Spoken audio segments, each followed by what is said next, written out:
Bem-vindo aos Sussurros do Imaginário. Nosso canal é totalmente dedicado a audiobooks, proporcionando uma experiência imersiva para todos os amantes de boas histórias. Aqui, você pode relaxar e deixar sua imaginação fluir enquanto escuta os melhores títulos literários. Dica especial: para uma experiência ainda mais completa, recomendamos que você acompanhe o audiobook com o livro físico ou o e-book. Dessa forma, você poderá desfrutar tanto da narrativa quanto do texto original, unindo os dois mundos. Pedimos desculpas especialmente aos deficientes visuais por quaisquer falhas que possam ocorrer nos audiobooks, como trechos em outras línguas, pequenos erros de narração ou tradução. Isso acontece porque utilizamos narração sintética para manter a produção dos áudios. Queremos ouvir você. Sugira nos comentários livros que gostaria de ver aqui no canal.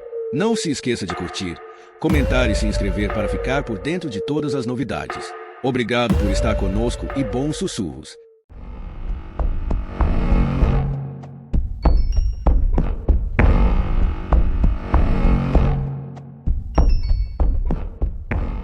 Ameaça apimentada. 1990 Sugar Crack, Pensilvânia. O anúncio estava em uma das últimas páginas da Ameaça Apimentada, edição de agosto de 1949, cuja capa exibia uma mulher nua gritando congelada dentro de um bloco de gelo. Ela deu um gelo nele, então ele revidou com uma geleira.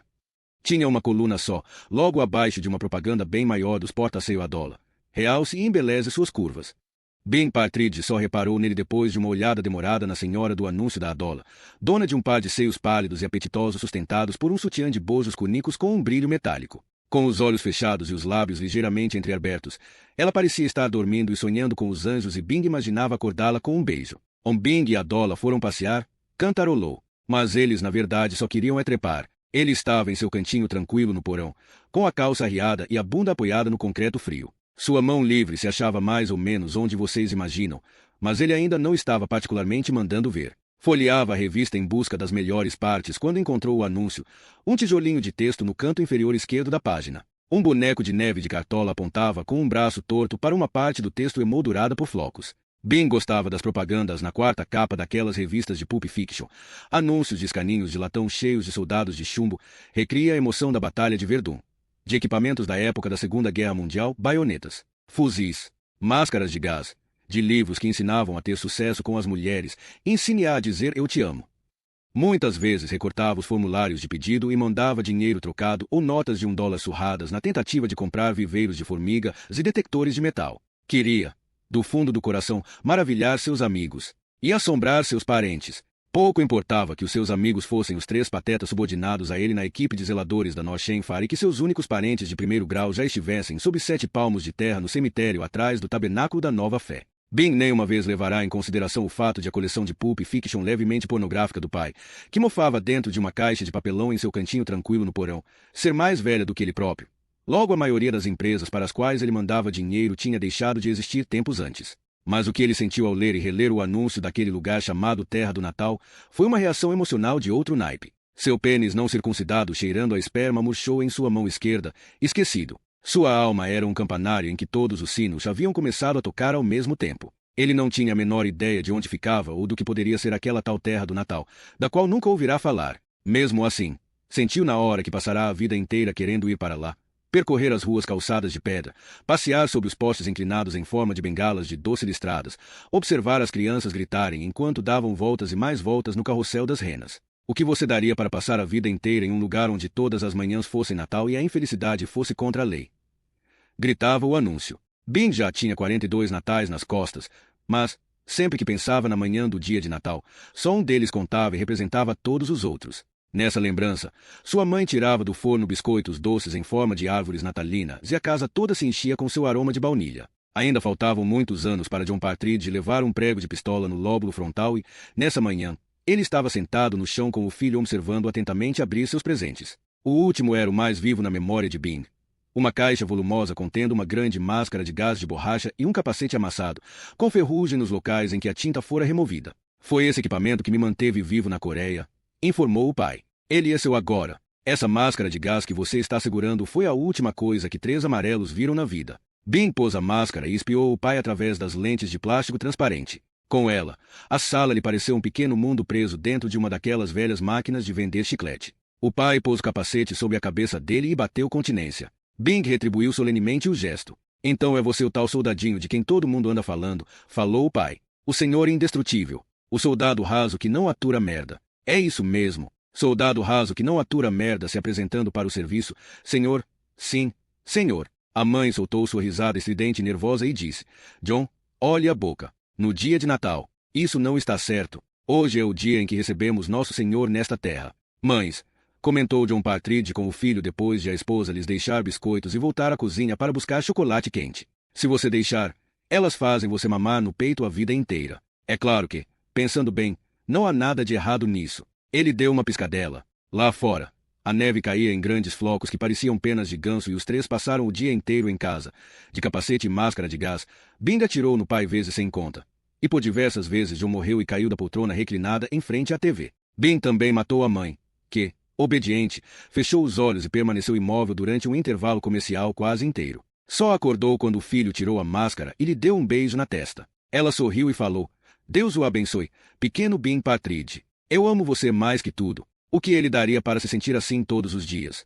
Para sentir que era manhã de Natal e que havia uma verdadeira máscara de gás da Guerra da Coreia à sua espera debaixo da árvore. Para ver a mãe abrir os olhos devagar outra vez e dizer: Eu amo você mais que tudo.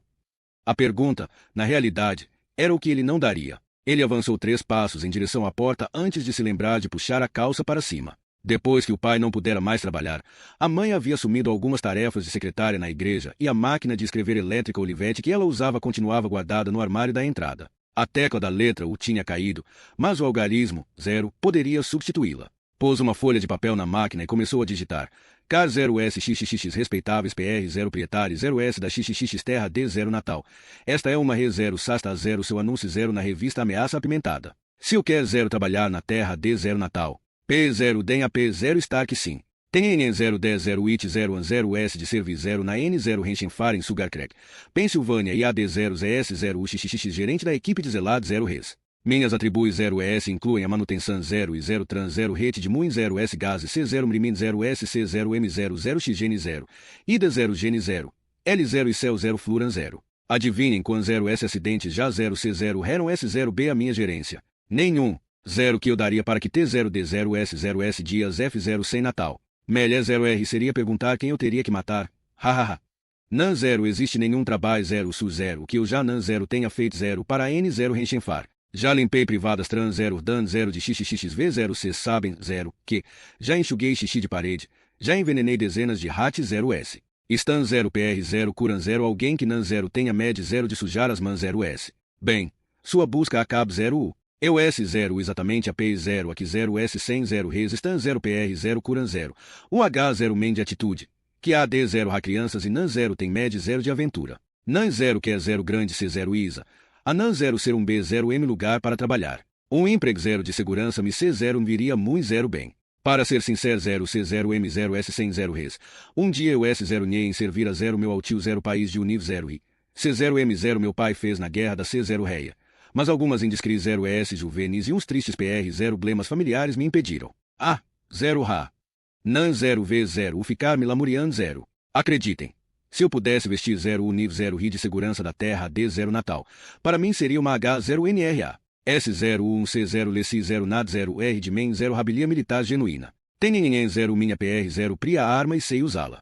SP 0 que 0 S100 0 Res entre em C0 NAD 0 C0 MIG 0 N 0 Indere 0 abaixo 0. S0 extremamente leal e seria capaz de M0 RER para ter essa 0 P0 oportunidade especial. NAN 0 a nada que o NAN 0 esteja diz 0 Street 0 a fazer para C0 neguir um lugar N0 quadro 0 de Funci 0 Nari 0 S da terra D0 Natal. XXXXB 0 as festas. Bing Partridge BL 0 CH Lane.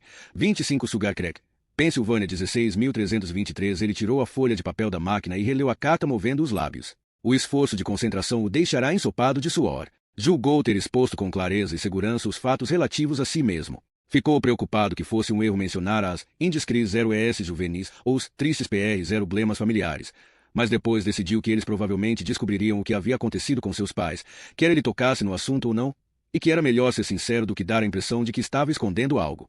Já fazia muito tempo e, nos anos desde que fora liberado do centro juvenil, também conhecido como a Lata, ele se mostrará um funcionário modelo, não faltando a um só dia de trabalho na Norte Enfar. Bond dobrou a carta e foi procurar um envelope num armário, mas acabou encontrando foi uma caixa de cartões de Natal em branco. Um menino e uma menina, ambos usando roupas de baixo compridas e felpudas, espiavam por uma quina de parede, com os olhos arregalados, o Papai Noel em pé na penumbra em frente à árvore de Natal. Os fundilhos parcialmente desabotoados do pijama da menina deixavam exposta uma de suas nádegas carnudas. John Partridge às vezes dizia que Bing não seria capaz de tirar água de dentro de uma bota nem se as instruções estivessem escritas no calcanhar.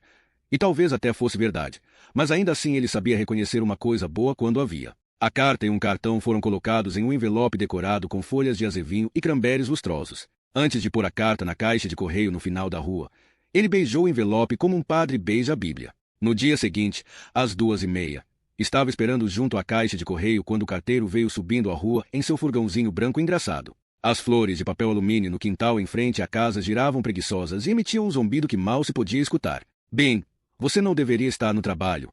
Estou no turno da noite. Vai ter guerra. O carteiro meneou a cabeça para suas roupas. Bing estava usando o uniforme militar mostarda que punha quando queria se sentir com sorte. Se tiver, eu vou estar pronto. Não chegou correspondência nenhuma da terra do Natal.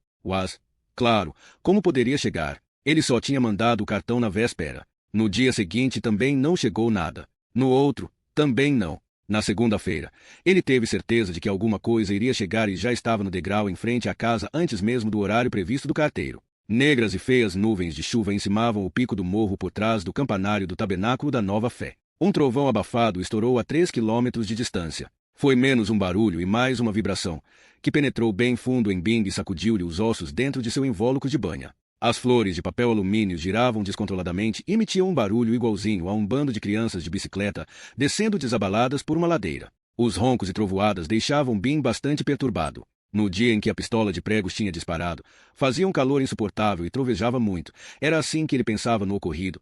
Não o dia em que deram um tiro no pai, mas o dia em que a pistola tinha disparado.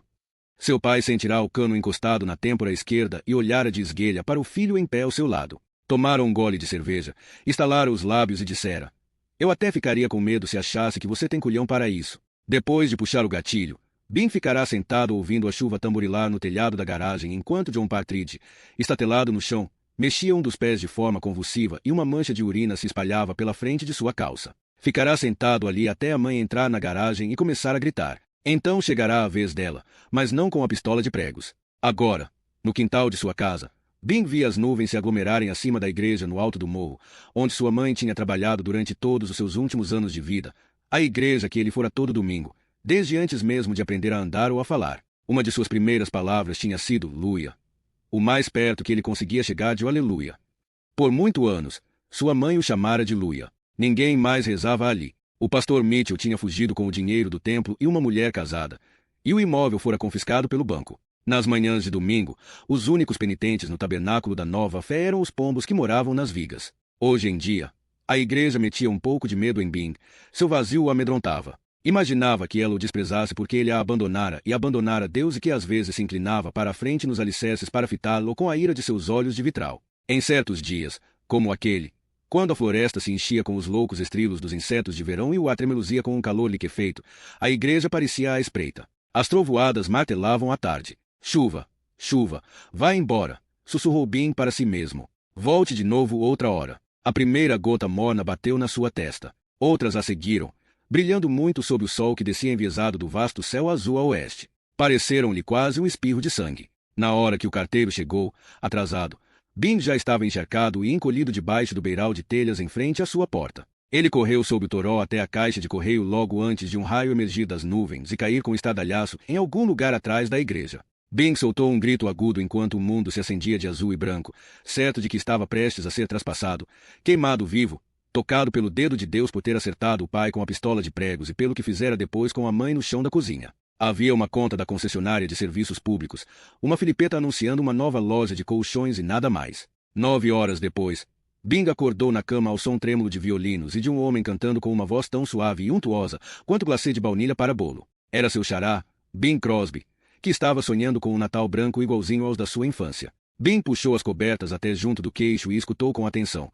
Misturado à canção soava o leve arranhar de uma agulha sobre vinil. Ele desceu da cama e caminhou pé ante pé até a porta, sentindo o chão frio. Os pais de Bing estavam dançando na sala. De costas para ele, seu pai usava o uniforme mostarda. Sua mãe tinha a cabeça encostada no ombro do marido, os olhos fechados e a boca aberta, como se estivesse dormindo. Os presentes aguardavam sob a árvore atarracada, feiosa e sufocada por tiras de serpentina metálica. 3 grandes cilindros de sevoflurano marcados por moças e decorados com laços de fita carmesim. Seus pais se viraram devagar e Bing viu que o pai usava uma máscara de gás e que a mãe estava nua e realmente adormecida. Seus pés se arrastavam pelas tábuas do piso. O pai a segurava pela cintura, com a mão enluvada bem na curva de suas nádegas. A bunda branca de sua mãe era tão luminosa quanto um objeto celestial, tão pálida quanto a lua. Pai, chamou Bing. Seu pai continuou a dançar, dando-lhe as costas e levando consigo a mãe de Bing. Desça aqui, Bing, chamou uma voz grave e portentosa, tão alta que a porcelana chacoalhou dentro do armário. Surpreso, Bing cambaleou e sentiu o coração bater descompassado no peito. A agulha do disco pulou e tornou a cair perto do final da canção. Desça aqui. Parece que o Natal chegou mais cedo este ano, não é? Ho, ho, ho.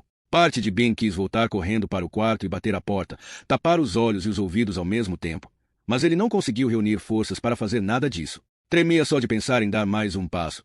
Mas seus pés o impeliram para a frente, fizeram-no passar pela árvore e pelos cilindros de sevoflurano, pela mãe, pelo pai e pelo hall até chegar à porta da frente, que se abriu antes mesmo de ele pôr a mão na maçaneta. As flores de papel alumínio em seu quintal giravam suavemente na noite invernal. Havia uma para cada ano que ele trabalhará na North Shenfar, presentes que a equipe de zeladores ganhava na festa de fim de ano da empresa. A terra do Natal o aguardava logo depois do quintal. A montanha-russa do trenó estremecia e rugia e as crianças nos carrinhos gritavam e erguiam as mãos para a noite gelada. A grande roda gigante, o olho do Ártico, girava contra um fundo de estrelas desconhecidas. Todas as velas estavam acesas em uma árvore de Natal da mesma altura de um prédio de 10 andares e da mesma largura da casa de Bing.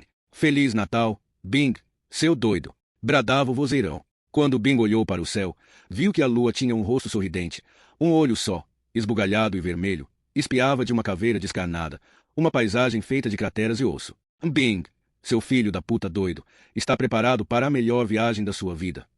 Bing sentou-se na cama, o coração martelando dentro do peito. Dessa vez acordou de verdade. Estava tão ensopado de suor que seu pijama do Comandos em Ação colava na pele. Percebeu, distraído, que o pau, tão duro que chegava a doer, despontava para fora da calça. Ele arquejou como se tivesse voltado à superfície depois de um longo período submerso.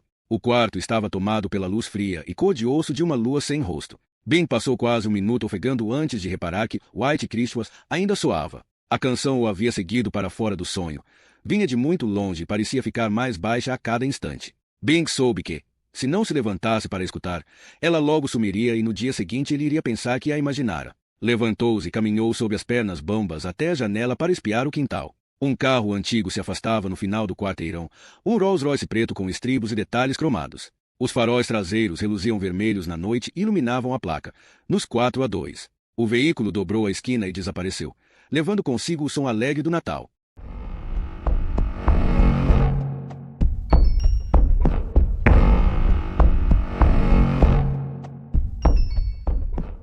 North Shenfar. Bing sabia que o homem da Terra do Natal estava chegando muito antes de Charlie Mans aparecer e convidá-lo para um passeio. Sabia também que ele seria diferente de qualquer outra pessoa e que um emprego como segurança da Terra do Natal seria diferente de qualquer outro emprego. Bing não ficou decepcionado. Sabia por causa dos sonhos, que lhe pareciam mais vívidos e reais do que tudo o que já lhe acontecerá na vida. Ele nunca conseguia entrar na Terra do Natal, mas podia vê-la pelas janelas. Podia sentir o cheiro de hortelã e chocolate quente, ver as velas acesas na árvore de 10 andares e ouvir os carrinhos deslizarem em velocidade e baterem na imensa e antiquada montanha-russa do trenó. Podia ouvir a música, também, e os gritos das crianças. Quem não soubesse o que era aquilo pensaria que elas estavam sendo estripadas. Sabia por causa dos sonhos, mas também por causa do carro. Na vez seguinte em que o viu, ele estava no trabalho, na área de carga e descarga. Nos fundos da fábrica, haviam pichado um grande pau preto com um par de bolas do qual um esperma preto jorrava sobre um par de grandes círculos vermelhos que podiam ser 2 peitos mas que, aos olhos de Bing,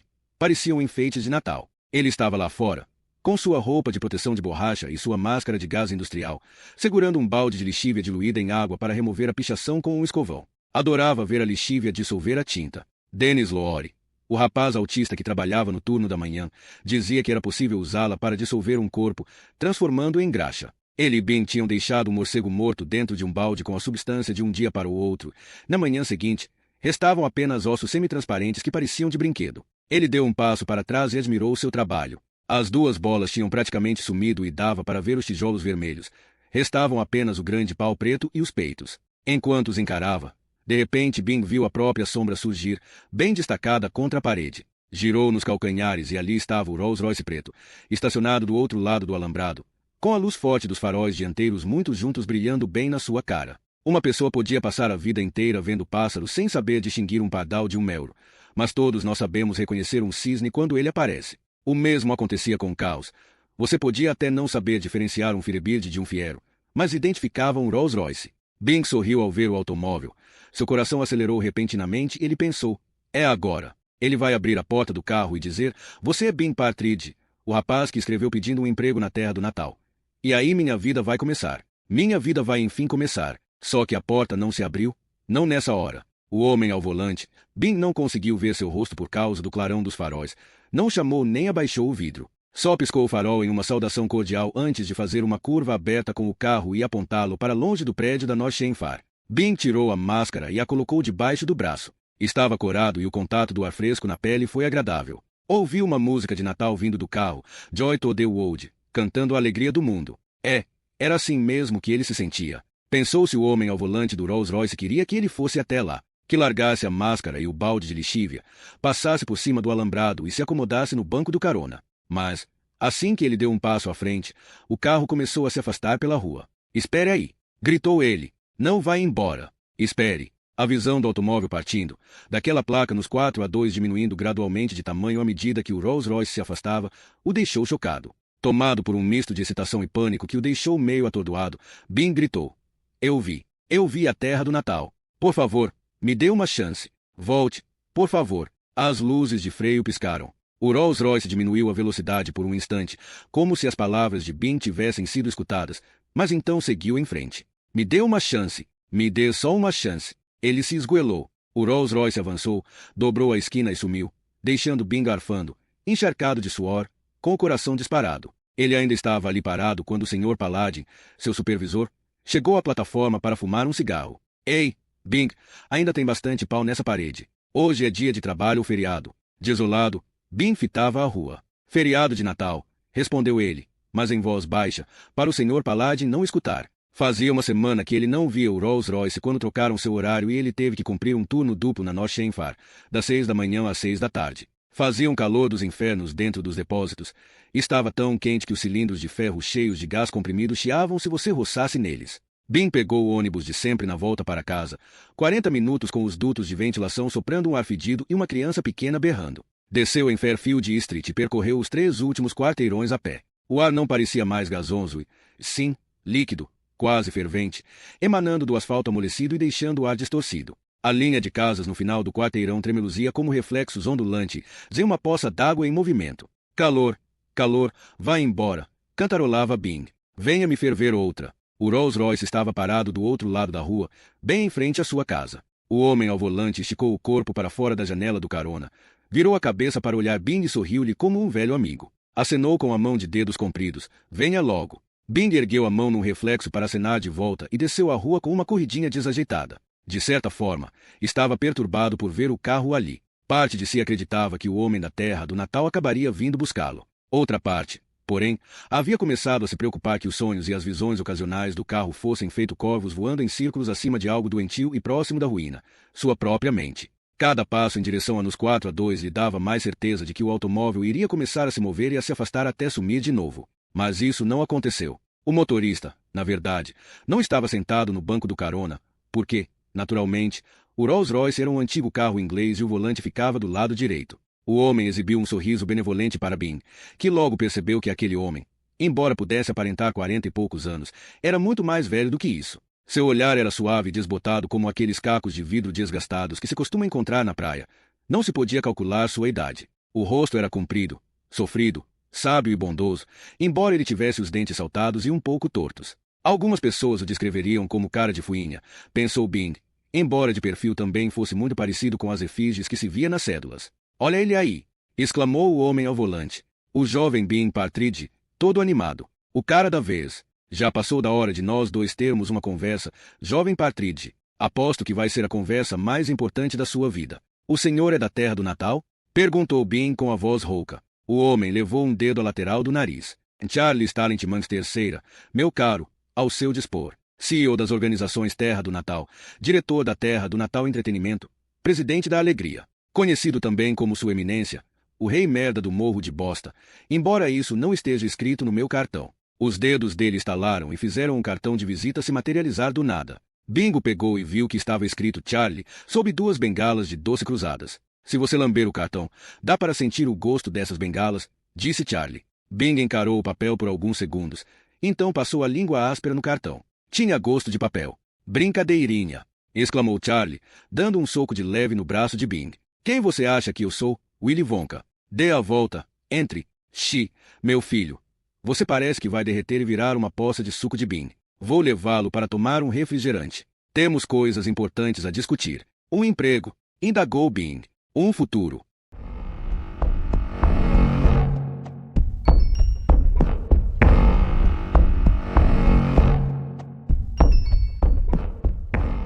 Rodovia 322. Este é o carro mais legal em que eu já andei, comentou Bing enquanto deslizavam às pressas pela rodovia 322. É um Rolls-Royce Wright 1938, um Spectre, uma das 400 unidades desse modelo fabricadas em Bristol, Inglaterra. Um achado raro, assim como você, Bing Partridge. Bing alisou o banco de couro granulado, o painel de cerejeira envernizado e a alavanca de marchas reluziam. Sua placa significa alguma coisa, indagou ele. Nos 4-2, leia o 4 como Fury e o 2 como Tio.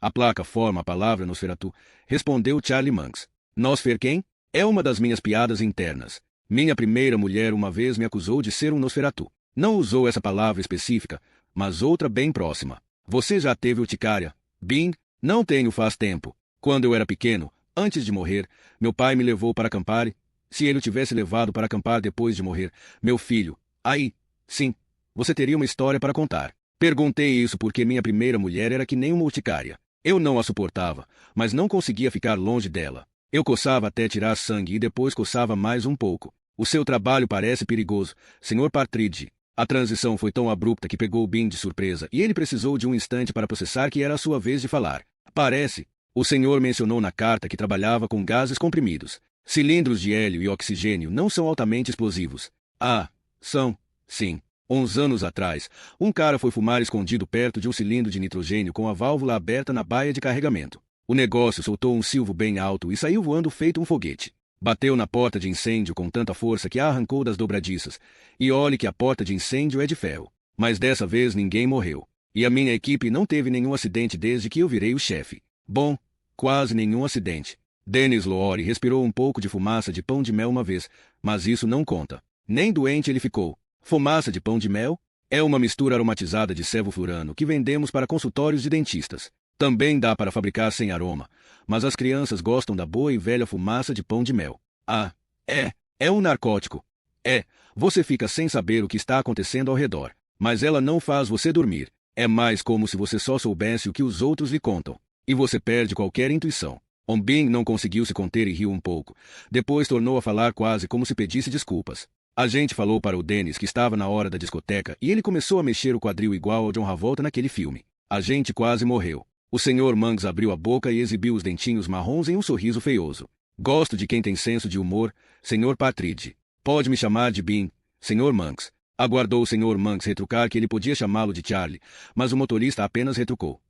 Imagino que a maior parte das pessoas que dançava música disco estivesse sob a influência de alguma droga. É a única explicação possível. Não que eu considere aqueles requebros idiotas uma forma de dança. Uma estupidez obscena. Isso sim. O Spectre entrou no estacionamento de terra batida da lanchonete da Iri Queen de Franklin. Sobre o asfalto, o carro parecia deslizar feito um veleiro com o vento soprando a favor, sem esforço, silenciosamente. Sobre a terra batida, dava a impressão de ser um tanque de guerra moendo cascalho. Que tal eu comprar 2 cocas para a gente e depois irmos logo ao que interessa? Sugeriu Monks. Ele virou de lado, com o braço comprido apoiado no volante. Bing abriu a boca para responder, mas se pegou lutando para reprimir um bocejo. A viagem comprida e tranquila sob o sol do fim do dia o havia embalado e ele estava com sono. Fazia um mês que não dormia direito, fora que acordara às 4 da manhã. Se Charlie Monks não estivesse estacionado em frente à sua casa, teria preparado uma refeição para comer em frente à TV e ido para a cama cedo. Esse pensamento despertou uma lembrança.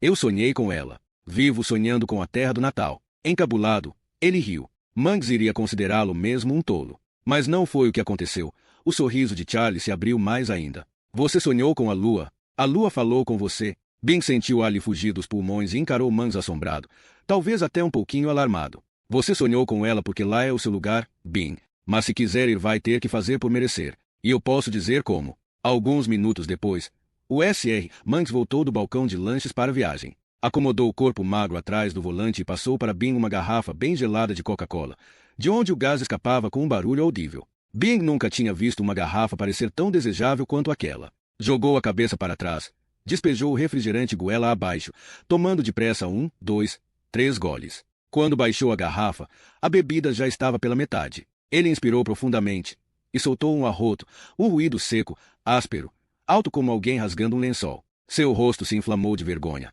mas Charlie Mangs apenas deu uma gargalhada jovial e exclamou: melhor fora do que dentro, é o que eu sempre digo para as minhas crianças.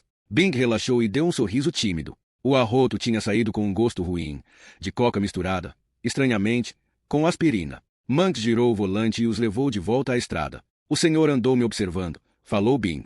Andei? Sim, praticamente desde que abri sua carta. Fiquei bem surpreso quando recebi aquilo, devo confessar. Faz muito tempo que não recebo nenhuma resposta para meus velhos anúncios de revista. No entanto, assim que li sua carta, tive um palpite de que você era um dos meus. Alguém que iria entender desde o primeiro momento o importante trabalho que estou fazendo. Mas se ter um palpite é bom, ter certeza é melhor ainda. A Terra do Natal é um lugar especial e muitas pessoas teriam reservas em relação ao trabalho que eu faço. Seleciono muito bem quem contrato. Por acaso estou precisando de alguém que possa ser o chefe da segurança. Preciso de um nananã para nananã. Bing demorou um minuto inteiro para atinar que não havia escutado a última parte do que Charlie Mangs dissera. O som das palavras se perderá em meio ao ronronar dos pneus sobre o asfalto. Eles agora tinham saído da rodovia e seguiam pela sombra fresca e perfumada dos abetos. Ao entrever um pedacinho de céu rosado, o sol se pusera e o crepúsculo chegará sem que ele percebesse. Bing avistou a lua, branca feito um sorvete de limão, boiando no firmamento sem nuvens. O que foi que o senhor disse? Perguntou, forçando-se a sentar um pouco mais ereto e piscando os olhos depressa. Teve a consciência difusa de que corria o risco de cochilar. A coca deveria tê-lo feito acordar com a cafeína, o açúcar e o gás refrescante, mas parecia ter tido o efeito contrário. Tomou um último gole, mas o resíduo no fundo da garrafa estava amargo e ele fez uma careta. O mundo está cheio de gente brutal e burra, Bing, prosseguiu Charlie. E sabe o que é pior? Algumas dessas pessoas têm filhos. Algumas se embriagam e batem nos filhos. Batem, xingam. Gente assim não deveria ter filhos. É o que penso. Por mim, essas pessoas poderiam ser todas enfileiradas e fuziladas. Um tiro na cabeça de cada uma, ou um prego. Bing sentiu as entranhas se revirarem. Ficou tonto, tão tonto que teve de levar uma das mãos ao painel do carro para não cair. Não lembro o que fiz, mentiu, com uma voz abafada que tremia apenas de leve. Já faz muito tempo. Daria tudo para desfazer. Por quê? Para dar ao seu pai uma chance de matar você. Pelo que saiu nos jornais, antes do tiro, ele bateu em você com tanta força que fraturou seu crânio e você estava coberto de hematomas, alguns de vários dias antes. Espero não ter que explicar a diferença entre homicídio e legítima defesa. Eu machuquei minha mãe também, sussurrou Bing.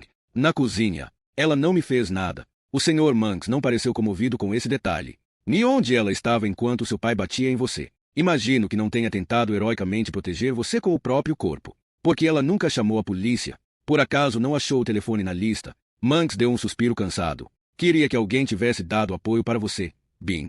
O fogo do inferno não basta para quem machuca os próprios filhos. Mas, sério, a punição me preocupa menos do que a prevenção. O melhor seria que nada disso nunca tivesse acontecido com você. Que a sua casa tivesse sido um lugar seguro. Que todos os dias tivessem sido Natal para você, Bing. E não um sem fim de tristeza e infelicidade. Acho que quanto a isso nós dois podemos concordar. Bing o encarava com olhos pesados. Tinha a sensação de que não dormia há muitos dias e cada minuto era um esforço para se conter, para não afundar no banco de couro e se render à inconsciência. Acho que vou pegar no sono. Não tem problema, Bing, falou Charlie. O caminho até a Terra do Natal é pavimentado por sonhos. Botões brancos caíram de algum lugar e roçaram no para-brisa. Bing os encarou com um prazer distante. Sentia-se aquecido, bem, em paz. Gostava de Charlie Mangs. O fogo do inferno não basta para quem machuca os próprios filhos. Que bela frase. Ela emana retidão moral. Charlie Mangs era um homem que sabia das coisas. Nananana, disse Charlie Mangs. Bing aqueceu, pois essa afirmação também emanava retidão moral e sensatez. E então apontou para os botões que choviam sob o para-brisa. Está nevando. Ah, isso não é neve. Descanse os olhos, Bing Partridge. Descanse os olhos e você vai ver só. Bing obedeceu. Não passou muito tempo de olhos fechados, só um breve instante. Mas foi um instante que parecia não ter fim, que parecia se esticar rumo a uma eternidade cheia de paz, uma escuridão de sono e descanso na qual o único som era o zum-zum dos pneus na estrada. Bing expirou, inspirou. Ele abriu os olhos, então se impertigou com um sobressalto e olhou através do para-brisa para.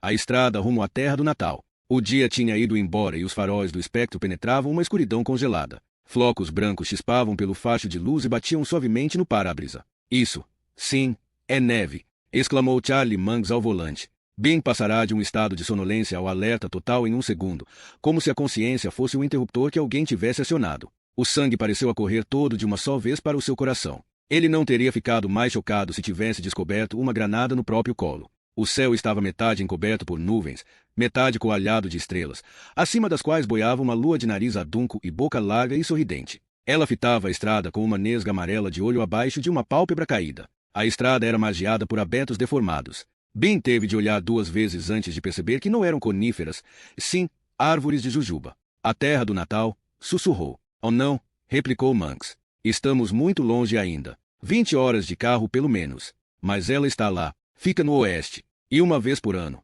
Bing, eu levo alguém até lá. Que eu? Perguntou Bing com uma voz trêmula. Não, Bing, respondeu Manx delicadamente. Este ano, não. Todas as crianças são bem-vindas na terra do Natal, mas com os adultos é diferente. Você primeiro tem que provar seu valor. Provar que ama as crianças e está dedicado a protegê-las e a servir a terra do Natal. Eles passaram por um boneco de neve que levantou um braço de graveto e acenou. Por reflexo, Bing ergueu a mão para retribuir o gesto. Como? Perguntou, num sussurro.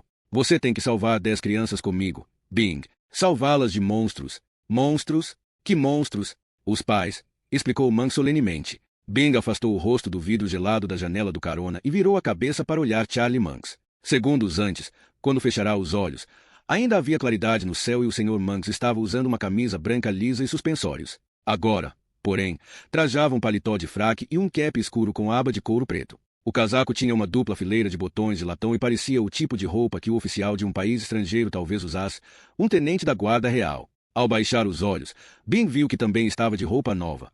A farda de gala branca engomada de fuzileiro naval do pai e botas pretas lustrosas de tão engraxadas. Estou sonhando? Eu já disse que o caminho para a terra do Natal é pavimentado por sonhos. Este carro velho tem o poder de sair do mundo cotidiano e adentrar as estradas secretas do pensamento. O sono é só a via de acesso. Quando um passageiro pega no sono, meu espectro sai de qualquer estrada que esteja percorrendo e entra na via panorâmica São Nicolau. Nós estamos compartilhando este sonho. O sonho é seu, Bing, mas a viagem continua sendo minha. Venha, quero lhe mostrar uma coisa. Enquanto ele falava, o carro tinha diminuído a velocidade e entrado no acostamento. A neve estalou sob os pneus. Os faróis iluminaram uma silhueta um pouco mais à frente na estrada, à direita. De longe, parecia uma mulher de vestido branco. Estava totalmente imóvel e nem olhou na direção dos faróis do espectro. Manx se inclinou e abriu o porta-luvas acima dos joelhos de Bing. Lá dentro havia a bagunça habitual de mapas rodoviários de papéis. Bing viu também uma lanterna de cabo cromado comprido. Um frasco de remédio cor de laranja caiu do porta-luvas e Bing o segurou com uma das mãos.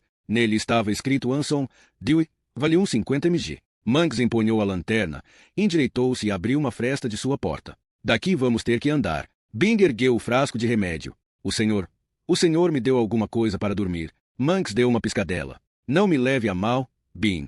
Eu sabia que você iria querer pegar a estrada para a terra do Natal o quanto antes e que só conseguiria vê-la quando estivesse dormindo. Espero que não haja problema. Acho que não, falou Bing, e deu de ombros. Tornou a olhar para o frasco. Quem é Dewey Anson? Ele era você, Bing. Ele era o que eu tinha antes de Bing. Dewey Anson era um agente de cinema de Los Angeles especializado em atores mirins. Ele me ajudou a salvar 10 crianças e conquistou seu lugar na terra do Natal. Ah, Bing, as crianças da terra do Natal amaram Dewey. Praticamente o devoraram. Venha, venha. Bing abriu a porta e saiu para o ar gélido. A noite estava sem vento e a neve caía em flocos vagarosos que iam beijar suas faces. Charles Manx era ágil para um velho. Por que eu não paro de pensar que ele é velho? Perguntou-se Bing. Ele não parece velho.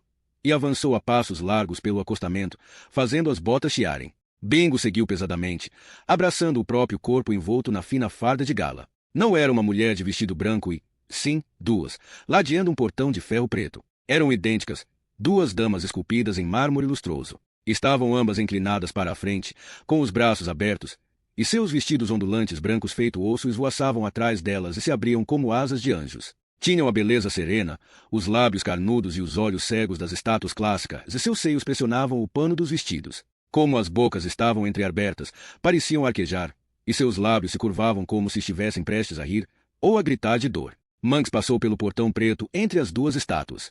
Bing hesitou.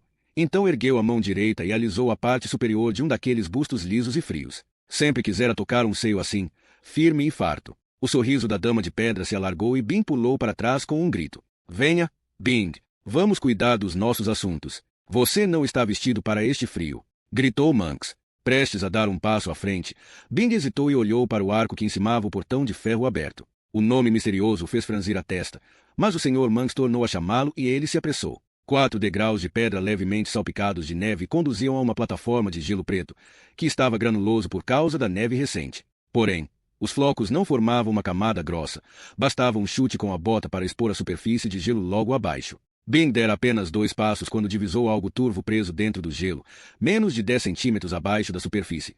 À primeira vista, parecia um prato grande. Bing se curvou e espiou através do gelo. Poucos passos à frente, Charlie Manx tornou a se virar e apontou a lanterna para o ponto que ele examinava. O facho iluminou o rosto de uma criança, uma menina com Marias Chiquinhas e sardas nas bochechas. Ao vê-la, Bing deu um grito e cambaleou para trás. A menina era tão pálida quanto as estátuas de mármore que protegiam a entrada do cemitério do talvez, só que não era feita de pedra e, sim, de carne. Tinha a boca aberta em um grito mudo e algumas bolhas congeladas escapavam de seus lábios. As mãos erguidas pareciam se esticar na sua direção. Uma delas segurava um rolinho de corda vermelha, uma corda de pular. Ele reparou. É uma menina morta dentro do gelo. Morta? Não, Bing. Ainda não. Talvez nem daqui a muitos anos. Manx afastou a lanterna e a apontou para uma cruz de pedra branca que despontava enviesada do gelo. Lily Carter Fox Road, 15 Sharpsville, para 1980. Conduzida pela mãe a uma vida de pecado, sua infância acabou antes de começar. Quem dera outra pessoa a tivesse levado para na terra do Natal morar. Manx fez a luz da lanterna deslizar pelo que Bing agora entendia ser um lago congelado no qual estavam dispostas fileiras de cruzes.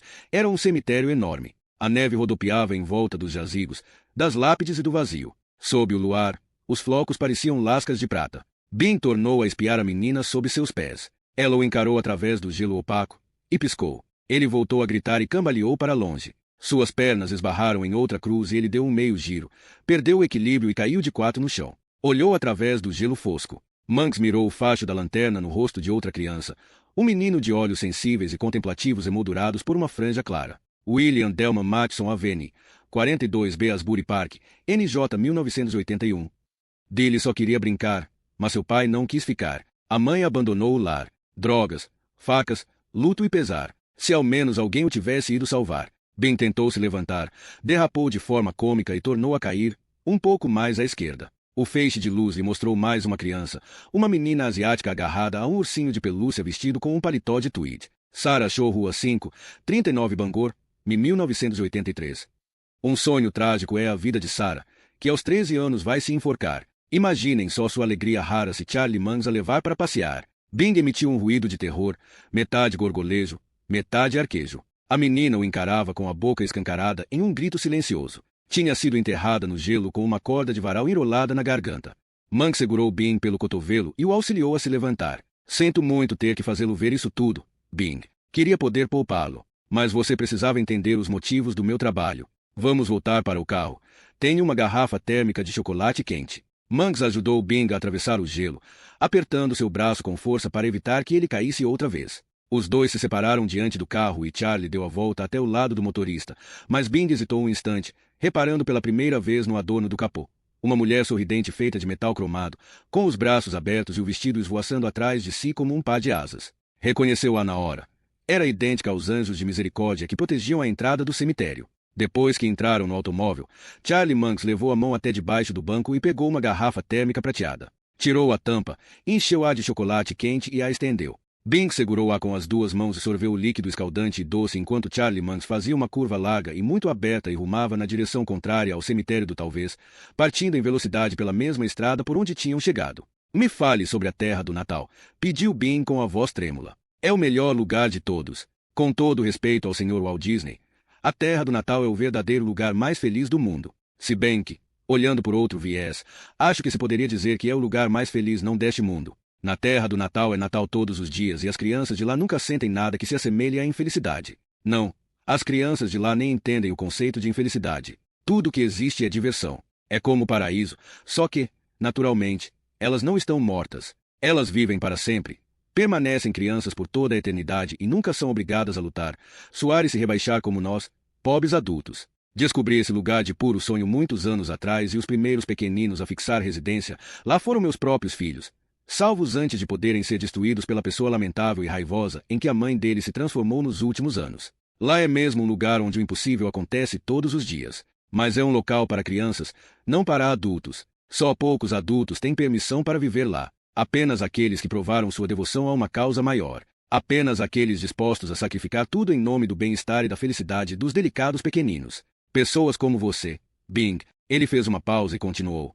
Eu queria, de coração, que todas as crianças do mundo pudessem encontrar o caminho para a Terra do Natal, onde conheceriam uma segurança e uma felicidade incomensuráveis. Ah, rapaz, isso, sim, seria demais. Só que poucos adultos aceitam mandar os filhos embora com um homem que nunca viram, para um lugar que não poderão visitar. Ora, eles iriam pensar que eu sou um sequestrador e pedófilo do tipo mais hediondo que existe. Então, a cada ano, eu só levo para lá uma ou duas crianças que vi no cemitério do talvez. Crianças boazinhas que com certeza iriam sofrer nas mãos dos próprios pais. Como um homem que sofreu coisas terríveis na infância, você com certeza entende o quão importante é ajudá-las. O cemitério me mostra as crianças que, se eu não fizer nada, terão as infâncias roubadas pelas mães e pais. Irão apanhar de corrente, serão obrigadas a comer ração de gato, vendidas a pervertidos. Suas almas virarão gelo e elas se tornarão pessoas frias e insensíveis, que sem dúvida irão destruir outras crianças. Nós somos a única chance que elas têm. Bing.